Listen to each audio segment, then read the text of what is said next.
ఇందులోని సన్నివేశాలు కేవలం కల్పితాలు. ఎవరిని ఉద్దేశించి కావు. దయచేసి గమనించగలరు. ధూమపానం, మద్యపానం ఆరోగ్యానికి హానికరం మరియు క్యాన్సర్కి కారకం.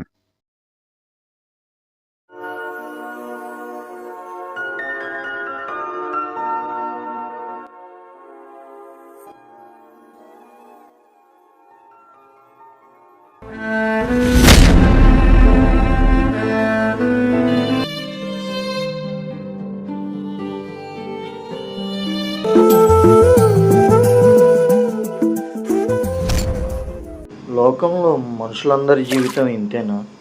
ఆనందాన్ని అనుభవించే లోపే బాధని పరిచయం చేస్తాడు ఆ భగవంతుడు.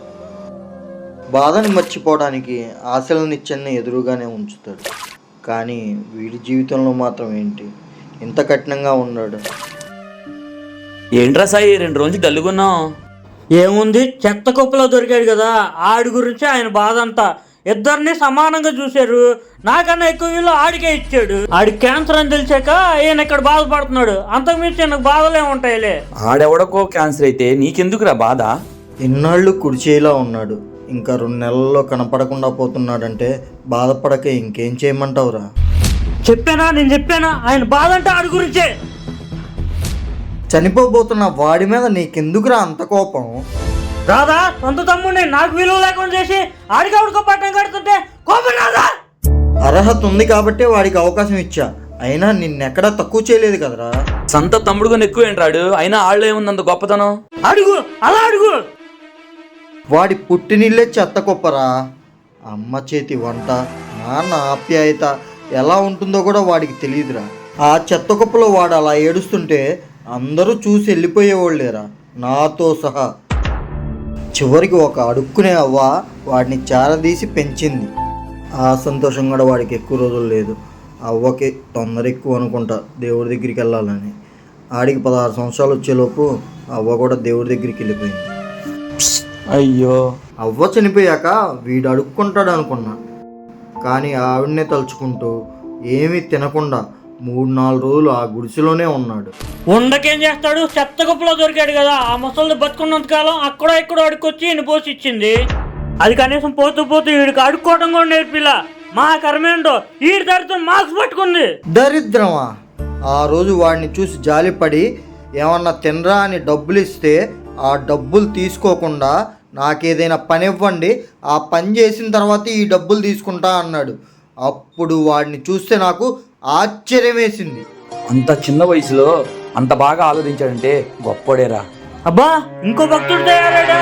చెయ్యి భజన చేయి, నువ్వు కూడా ఆడికే భజన చేయి. బుద్ధుందారా? భజన చేయడం ఏందిరా? ఆ రోజు నుంచి వాడు మన దగ్గర పని చేస్తున్నాడా? ఏ రోజైనా ద్రోహం చేయాలని మోసం చేయాలని ఆలోచన చేశాడా? అవకాశం ఉండి కూడా అటువంటి పనులు చేయలా. నువ్వు ఉన్నావు, ఏ రోజైనా బాధ్యతగా ఉన్నావా? వాడి మీద పడి ఆడవడం తప్ప. అనేసావా? ఇప్పుడు దాకా ఒక్క డైలాగే అనలేదు అనుకున్నా. ఆడికి లాగా నీ చిగ్గులేనో దిక్కుమాలనో కాదు, నాకు అంత గతి కూడా పట్టలేదు. నీకు ఆ గతి కూడా పట్ల. చాలా బాగా చెప్పావురా. ఆడు నీలాగా తాతల ఆస్తుల కోసం తండ్రుల ఆస్తుల కోసం ఎదురు చూడట్లా. వాడి స్వయం కృషితో సొంత ఇల్లు కూడా కొనుక్కున్నాడు. వాడికి ఉన్న దాంట్లో 10 మందికి సాయం చేస్తున్నాడు రా. అందరు ఉన్నోళ్లే అంత పద్ధతిగా పెరగట్ల, అలాంటిది ఏమీ లేకుండా ఈ స్టేజ్ నుంచి ఆ స్టేజ్ దాకా వచ్చాడంటే నీకన్నా గొప్పోడేరా.